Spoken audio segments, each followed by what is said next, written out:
it only happened in one side and not the other, so maybe it was just this unit that was a little funky, or maybe I did something wrong.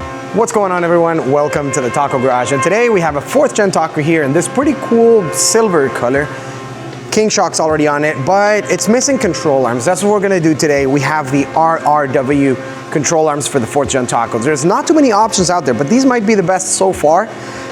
With one kind of a problem, it's more of an inconvenience, it's not a problem, but as you can see, they come completely disassembled. It may not be that big a deal, I just find it a little unusual. I've never seen this billet upper control arms for the last generation Taco, which there's a lot of billet options for. I've never seen them come disassembled like this. Not my favorite thing in the world, but also not that big a deal. You have your Heims joints over here, you have a lid, you have a ball joint cap, which is also machined, and everything is very, very well made.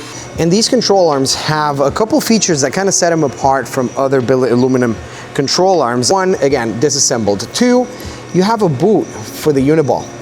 So the uniball will now be protected against the elements on top with this cap, and then at the bottom with a lid. That will help with the longevity of the uniballs, and it also very securely attaches to the bottom of the control arm. This boot just refused to stay in place. And then on this side, your through bolt for the uniball is actually a socket head cap, which is gonna make it a lot easier to work with rather than the 12-point socket that needs to be a very specific one with super thin walls for it to work. Which if you have it, it's not a big deal, but not as easy to find and not as easy to work with as just a simple Allen wrench here. I do think these arms are about as good as it gets when it comes to manufacturing. And along with all those parts, you also get this little diagram here, which is very necessary if you're gonna ship everything on disassembled, but it gives you all the torque numbers, it tells you where everything goes to the very last detail, the distances, how far you need to put the Heims joints into the hole here. So everything is here. It should be fairly easy to put together now that we have all these numbers. It's just a lot of extra steps that usually we don't have to do, but that's exactly why I decided to make this video, so I can show you. So we're gonna get started on putting all of this together, and I'm just gonna put you there in the corner with a time lapse. If I see anything noteworthy, I'll let you know, but it's pretty much just following instructions. It's like building a Lego set, kinda.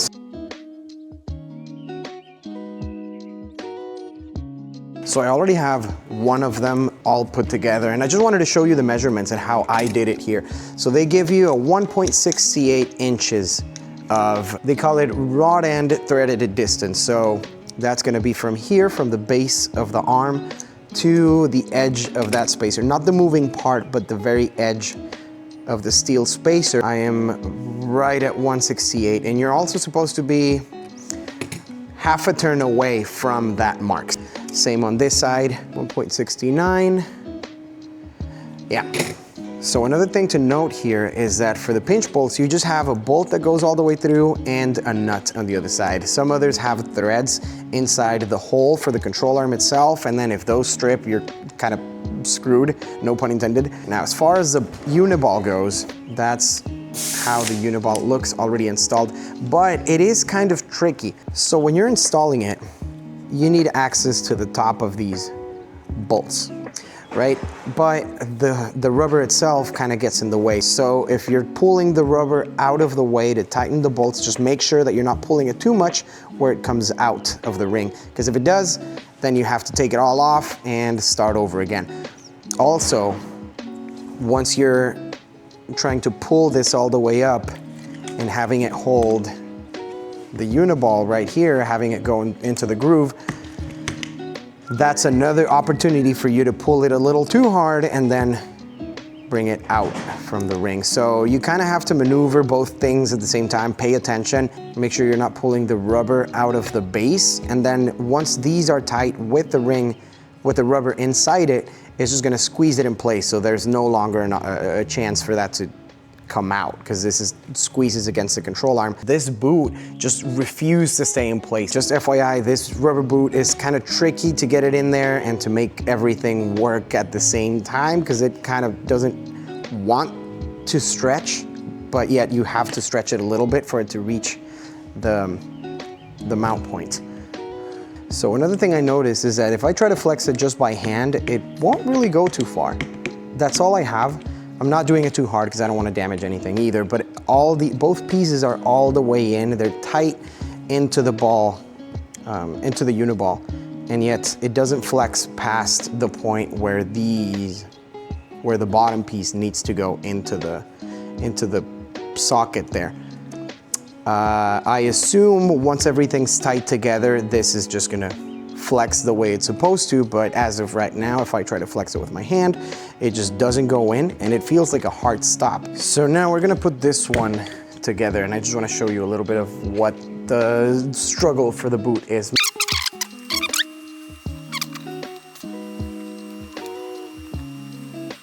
All right, so I think I was just doing it wrong because that was pretty easy. The number one thing to know is just don't pull this too much to try to get to the bolts. Just instead of pulling this way, just push in like that. Push it in, and that's gonna give you the room you need to expose the bolts.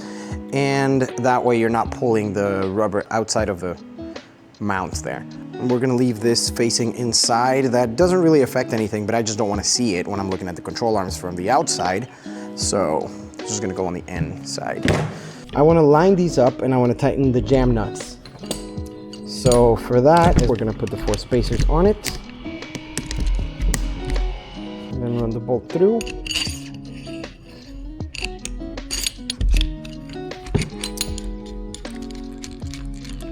Doesn't need to be tight.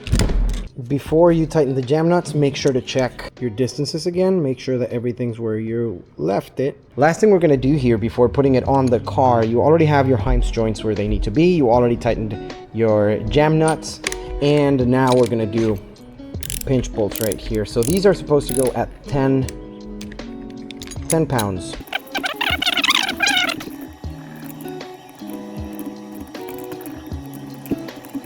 As you're doing this, you want to go back and forth between the both of them, because as you tighten one, the other one's going to become a little bit looser, and then you go back to the first one.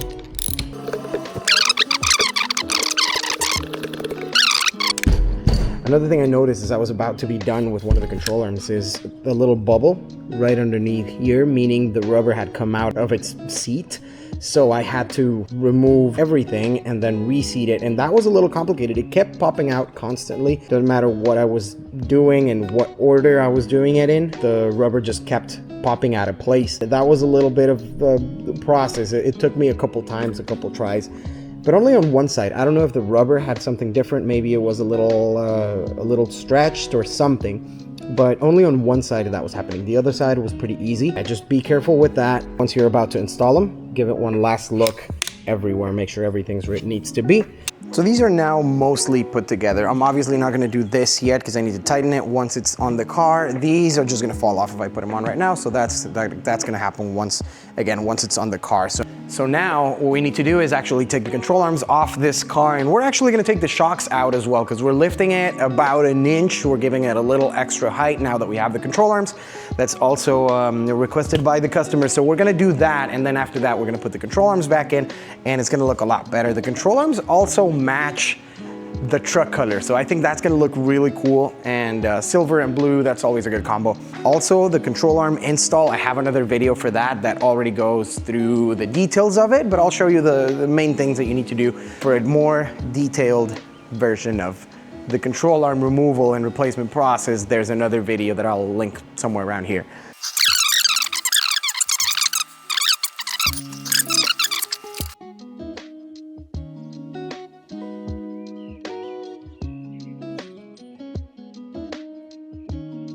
And just a quick recap here on what happened. So I disconnected the sway bar on this side to allow the lower control arm to go down a little bit more. Obviously the lower shock bolt, the 4 bolts on top. Lower control arm, I loosened it from here, and once it was loose, I came over to the top and disconnected that hose over there. This is the one. It was connected right here, so you just undo that, and that's gonna give you enough space to bring the control arm bolt out of that hole and all the way out. It gets a little bit caught on this plastic, but you just pull it through and it's totally fine. Other than that, there's no obstructions on it.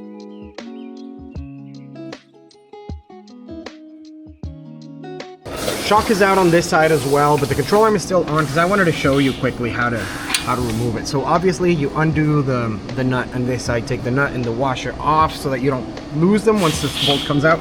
And then it goes out most of the way, but eventually you're gonna get an obstruction. Actually, maybe not. So driver's side, there's that hose that you need to remove to get enough clearance. Passenger side, you don't need to do anything. Just loosen it up, pull it out. There you go. So all we need to do now is adjust the shocks for them to give us 1 extra inch of lift. According to King, 5 turns equals an inch of lift. I already did it here. You can see the 5 threads showing. So we're gonna do that on the second shock, and then we're gonna put them back on the truck. It should be pretty simple. When I was removing the reservoir bracket, the little bracket that holds the reservoir fell inside of the frame. And as you remember, or maybe you don't, I don't know, but in a previous video, I had a little bit of a fight with one of these things because it just didn't seem to be the right size. So my conclusion is these little brackets are out to get me somehow. One of the control arms is now in, and look at that. Oh man. It's pretty cool. I obviously don't have the dust cap on top just yet because I needed access to that bolt in order to torque that down. Bolt is through, everything's installed. I didn't show you that one because the other one is exactly the same, so I'm just gonna show you on this one. It's better lit as well, so.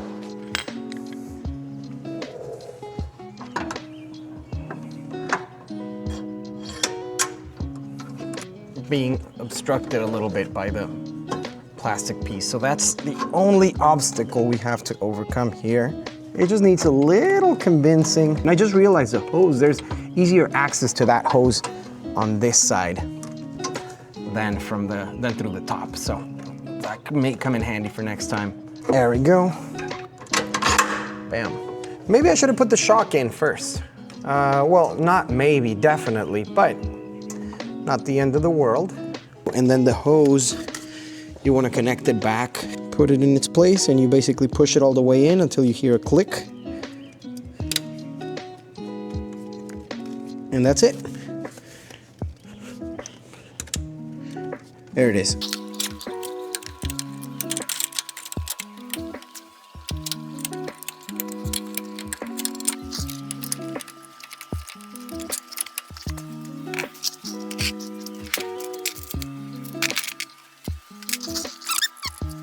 So everything's basically done. All we have left now is, of course, torque everything down, including the uniball. Now, one thing with the uniball, it's kind of funny actually. As much as I said this bolt is a lot easier to work with, I just realized that I do not have the right tool for it. But what I do have is a bolt with a 12 mil head and a nut, and that fits perfectly in there. So that's what I'm gonna be using to torque it down. And with that, we are finally done. I know I skipped over a couple things at the end of the video, reconnecting the sway bar, putting the tires back on, but I didn't feel like that needed to be in the video.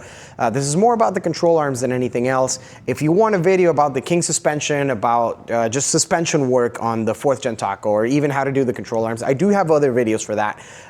This was just showing you the control arms. Speaking of the control arms, RRW did a really good job with these control arms. I do like them. However, I don't like the fact that they come disassembled. I feel like that just gives it a lot of room for mistakes to happen.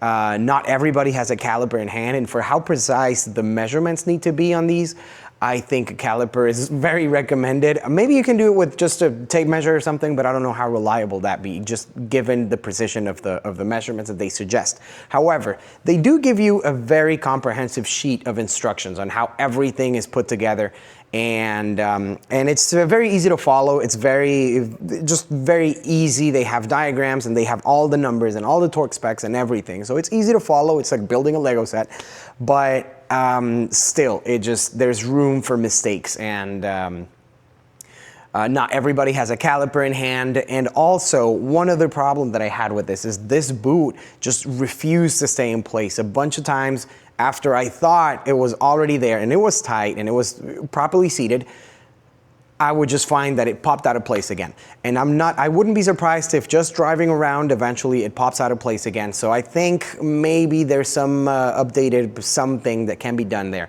for the boot to stay in place a little better. It only happened in one side and not the other. So maybe it was just this unit that was a little funky, or maybe I did something wrong. That's always a possibility.